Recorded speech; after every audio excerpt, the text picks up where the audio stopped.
It was close to midnight when I finally finished my shift.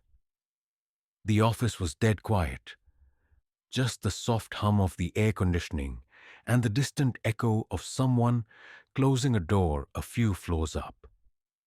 I worked in an old corporate building downtown. 12 floors, most of them empty after 8 p.m. My desk was on the ninth floor, and usually, by the time I wrapped up, I was the only one left in the whole building. I didn't mind it. I liked the silence. Or at least I used to. That night felt off from the beginning. It wasn't anything I could explain, just a kind of weight in the air, like the pressure before a storm. The lights in the hallway flickered slightly as I walked toward the elevator. I remember thinking the maintenance team needed to check the wiring again. This wasn't the first time the lights acted up, but it never felt this eerie. When I reached the elevator, the metal doors stood closed, perfectly still. I pressed the button and waited. Usually the elevator chimed and opened within a few seconds, but this time, nothing. No sound, no movement, just silence. I tapped the button again. Still nothing. I sighed and was about to head for the stairwell when the door suddenly slid open. Slow, almost reluctant. I stepped inside, half annoyed, half tired, and hit the button for the ground floor. The fluorescent light inside the elevator buzzed faintly overhead. The doors closed behind me, and the descent began. That's when I noticed it. The display panel didn't move. It stayed stuck on 9.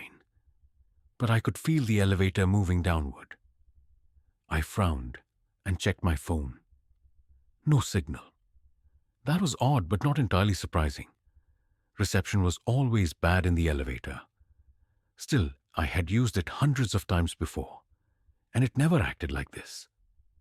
The hum of the elevator felt different, deeper, slower. I leaned against the wall, thinking it was probably just a glitch. Maybe the display was broken, but then the elevator stopped. There was no chime, no flicker. It just stopped cold. The doors didn't open. I pressed the open door button. Nothing.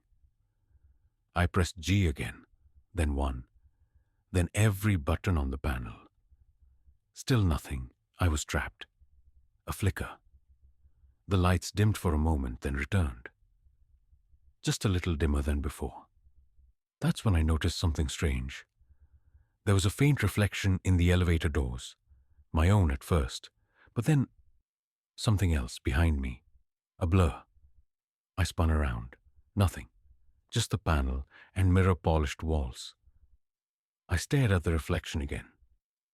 My face looked pale. My eyes wide. But behind me, just for a split second, I swore I saw a shape. Tall, thin. Like someone standing at the far corner of the elevator, just behind my shoulder. I turned again. Heart racing. The elevator was empty. I was probably imagining it. That's what I told myself.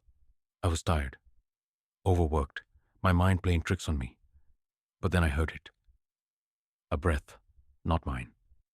Software raspy, right next to my ear. My blood turned cold. I backed into the corner, staring at the center of the elevator. Nothing, not a single thing out of place. But I couldn't shake the feeling that I wasn't alone anymore. And then, without warning, the elevator jerked violently, like it had been yanked by something from above.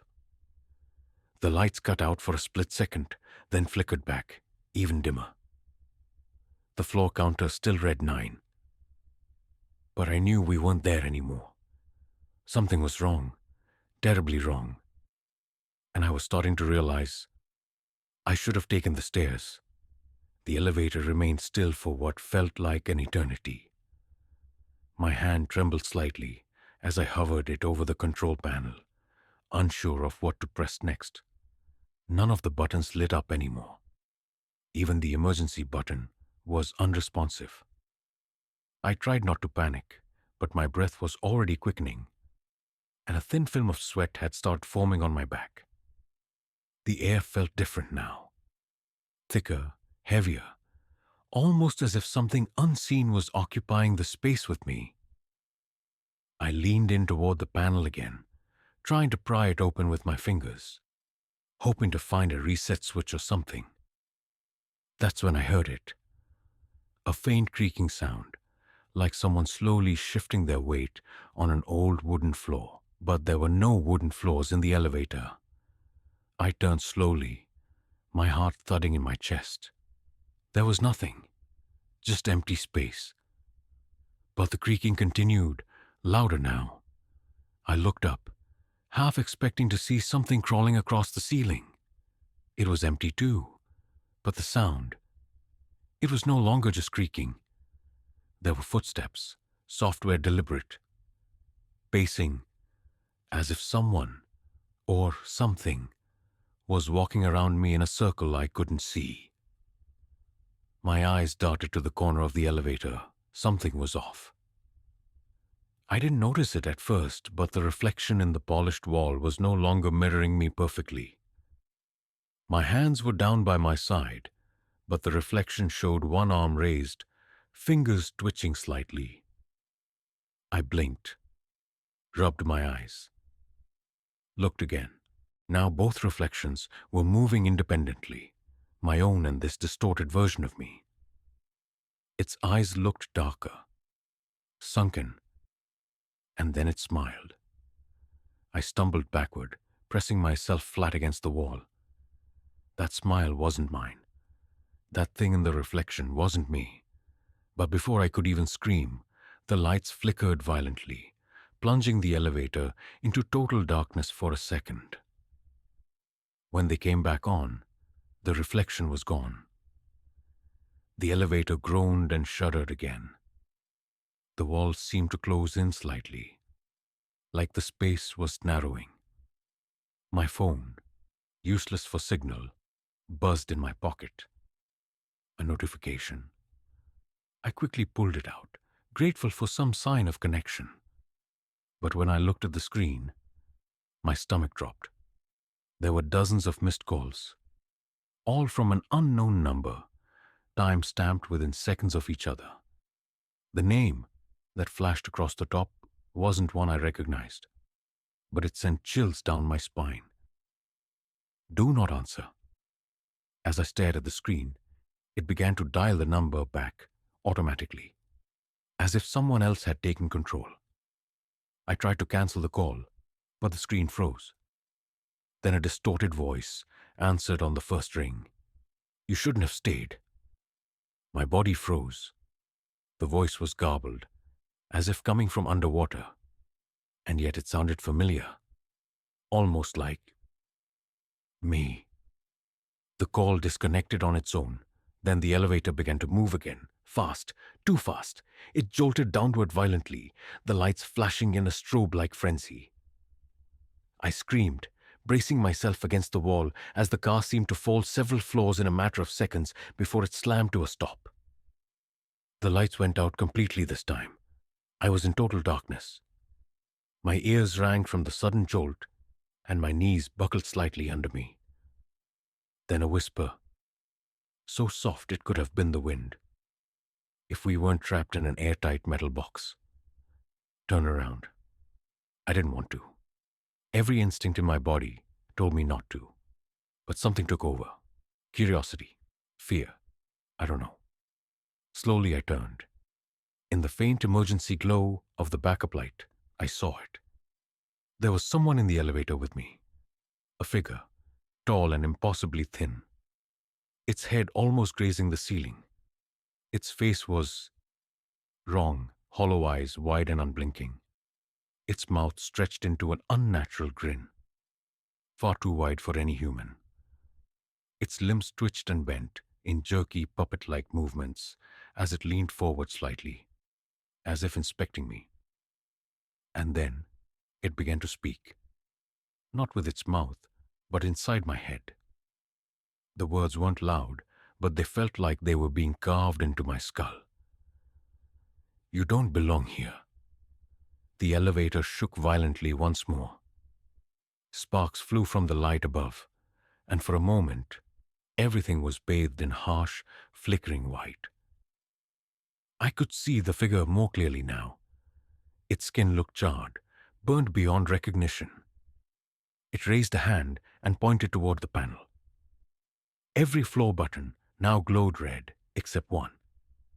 The 13th floor. Our building didn't have a 13th floor, and yet the elevator began to ascend. Slowly, relentlessly, toward a floor that should not exist. The elevator creaked and groaned as it climbed, floor by floor, towards something that shouldn't be there. My heart pounded with every passing second. My eyes fixed on the glowing red number, 13 blinking slowly like a warning. I wanted to scream, to claw at the doors, to stop whatever was happening, but my limbs felt heavy, like I was underwater. The figure in the elevator didn't move. It just stood there, silently watching me. It no longer needed to speak. Its presence alone was suffocating. I could feel it in my chest, pressing down, stealing the air from my lungs. Then, with a loud ding, the elevator stopped. The display read 13.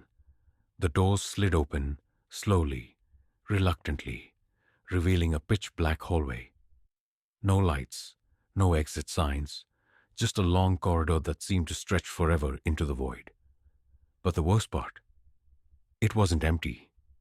Shapes moved in the darkness, shuffling, crawling, whispering. I stayed frozen, hoping the doors would close again, that this was some malfunction, a nightmare I would wake from. But the figure stepped forward, slowly turning its head back toward me, that horrible grin still carved across its face. It wanted me to follow. I didn't want to. God, I didn't want to. But something pulled at me. Not physically. Something deeper. Like a thread had been tied to my soul, tugging me toward whatever nightmare lay beyond those doors. And so I stepped out. The hallway was cold, much colder than it should have been. My breath came out in white puffs, and the air smelled rotten, like mildew, rust, and something far worse. The elevator behind me didn't close. It stayed open, almost like it was watching too. As I walked, the whispering grew louder. Hundreds of voices speaking all at once, overlapping, chanting things I couldn't understand. Some sounded angry, others pleading, but one voice stood out among them, my own, whispering, begging, screaming. I turned a corner and stopped. There, at the end of the hallway, was another elevator, identical to the one I had just left. Except the doors were wide open, and inside it was me. I mean it, me, same clothes, same phone in hand, same expression of horror frozen on my face. My double looked directly at me, eyes wide, mouth trembling, as if trying to say something. Then I realized it was me, but from earlier, before all of this started, before I got in the elevator the first time. The realization hit me like a punch to the gut.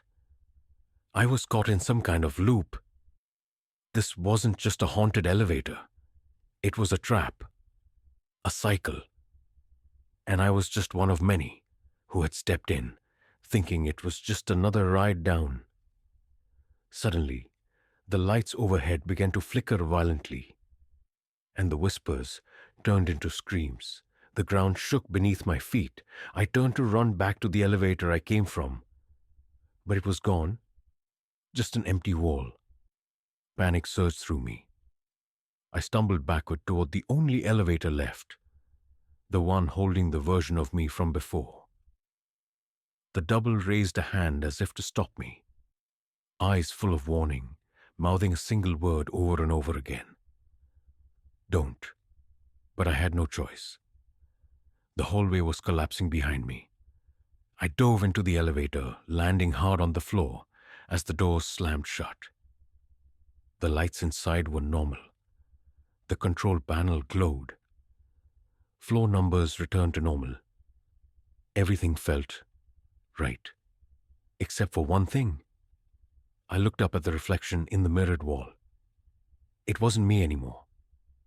It was the burnt, grinning figure, smiling wider than ever. And just before the elevator reached the ground floor, it winked.